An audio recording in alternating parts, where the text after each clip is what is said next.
Hell, in the human imagination, is one of the most frightening and powerful concepts. It is often described as a place where souls suffer eternal torment.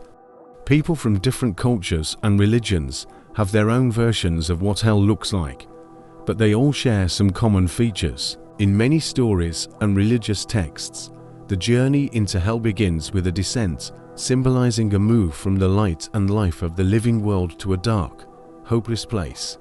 Dante Alighieri's Inferno, part of his Divine Comedy, provides a vivid and structured vision of this descent. Dante describes 9 circles of hell, each one worse than the last, where different types of sinners are punished according to their sins.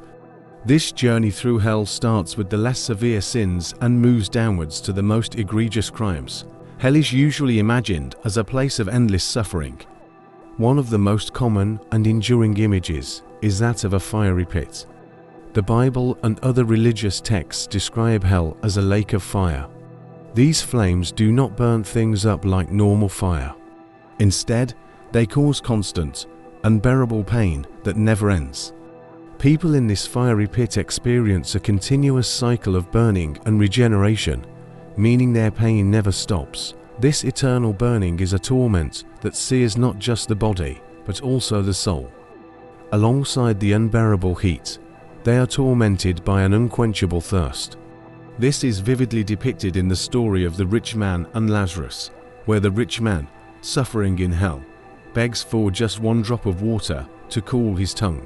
This eternal burning is a torment that sears not just the body, but also the soul. Alongside the unbearable heat, they are tormented by an unquenchable thirst.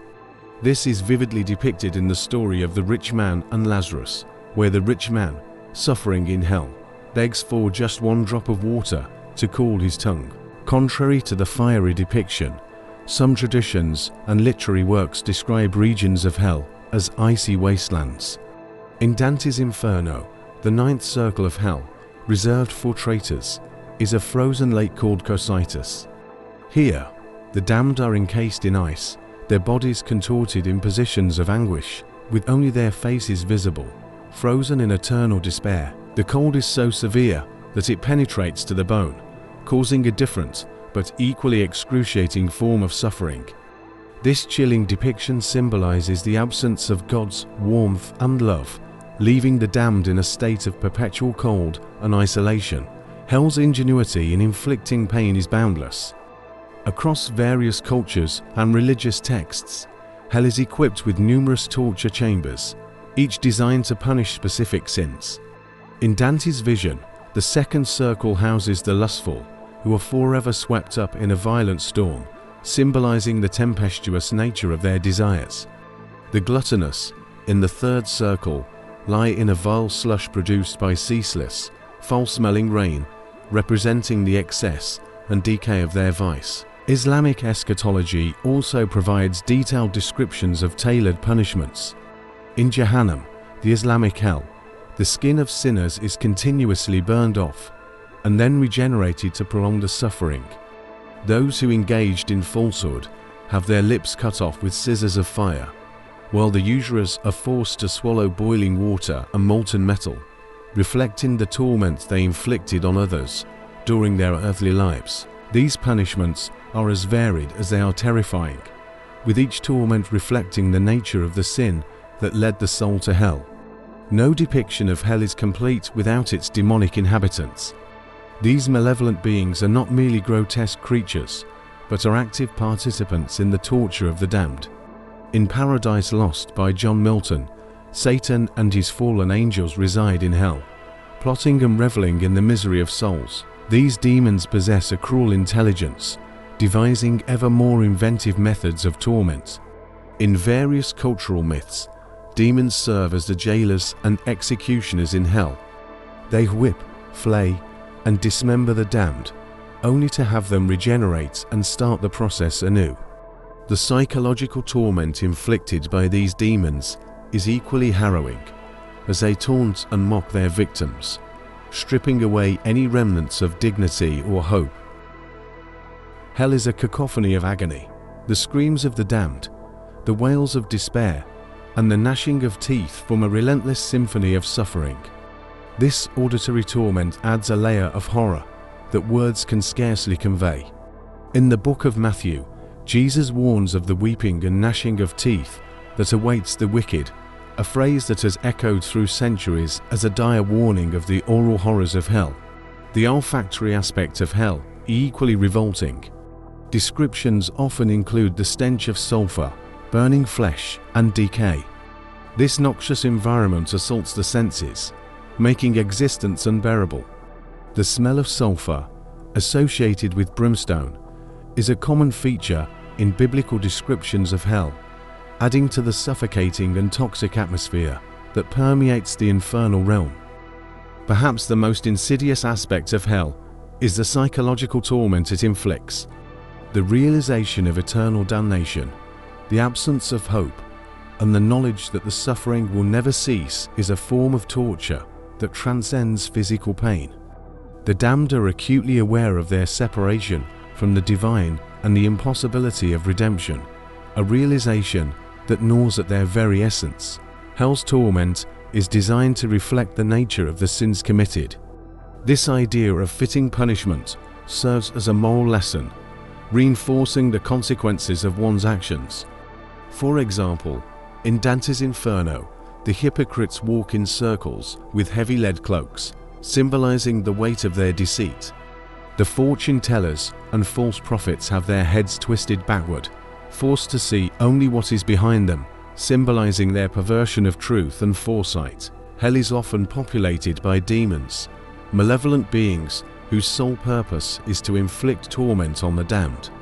These demons are not merely mindless creatures, but intelligent beings who take perverse pleasure in the suffering they cause. In John Milton's Paradise Lost, Satan and his fallen angels reside in hell, perpetually plotting against divine creation while reveling in the misery around them. In various cultural myths, demons serve as the jailers and executioners of hell. They whip, flay, and dismember the damned, only to have them regenerate and suffer anew. This cycle of torment, both physical and psychological, is designed to strip away any remaining vestige of hope or dignity. The auditory environment of hell is a relentless cacophony of agony. The screams of the tormented, the wails of despair, and the gnashing of teeth create a symphony of suffering. This constant noise adds to the psychological torment, making it impossible for the damned to find even a moment's respite from their agony. In the Gospel of Matthew, Jesus warns of the weeping and gnashing of teeth that characterizes hell, a phrase that has come to symbolize its relentless torment. The olfactory aspect of hell, equally revolting. Descriptions often include the stench of sulfur, burning flesh, and decay. This nauseating environment assaults the senses, making existence unbearable. The smell of sulfur, associated with brimstone, is a common feature in biblical descriptions of hell, adding to the suffocating and toxic atmosphere that permeates the infernal realm. Perhaps the worst part of hell is the psychological torment, knowing that their suffering will never end, that they are completely cut off from any hope or redemption, is a torture beyond physical pain. The damned are fully aware that they will never escape or find relief, which adds a layer of despair to their suffering. The concept of hell, with its many depictions of fire, ice, demons, and endless pain, is a powerful symbol in human culture. It represents the ultimate punishment for moral and spiritual failure, a fate so dreadful that it motivates people to follow the rules of their faiths and live good lives.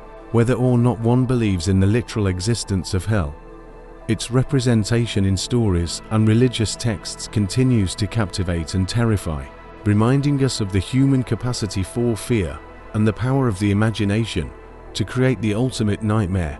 Hell is a place of torment that goes beyond the physical. The unending suffering, both physical and psychological, serves as a powerful deterrent against sin and a grim reminder of the potential consequences of one's actions. As we reflect on these depictions, it is clear that hell, in all its forms, embodies the ultimate expression of divine justice and retribution. It stands as a testament to the human capacity for fear and the power of imagination to conjure the ultimate symbol of dread. For those who believe, hell is a place to be avoided at all costs, a fate worse than any earthly suffering, and a stark reminder of the importance of righteousness and redemption. The journey into hell, as depicted in various religious and cultural narratives, is a journey into a realm of unending pain and despair. The flames that burn without consuming, the ice that freezes to the bone, the demons that torment without mercy, and the psychological torture of knowing there is no escape, all these elements combine to create a vision of hell that is truly terrifying. It is a place where hope is extinguished, suffering is eternal, and the horrors are boundless, while the literal existence of hell remains a matter of faith and belief. Its representation in religious, literary, and cultural narratives continues to captivate and terrify. It stands as a powerful reminder of the consequences of moral and spiritual failure, and a compelling motivator for ethical behavior and spiritual devotion. The fear of hell has shaped human behavior for centuries, encouraging people to live virtuous lives and seek redemption. In the end, the concept of hell, with its vivid and horrifying imagery, serves as a testament to the power of human imagination and the profound impact of religious and moral teachings on our understanding of the afterlife. Blessed by this channel, feel free to subscribe, like, comment, and don't forget to share.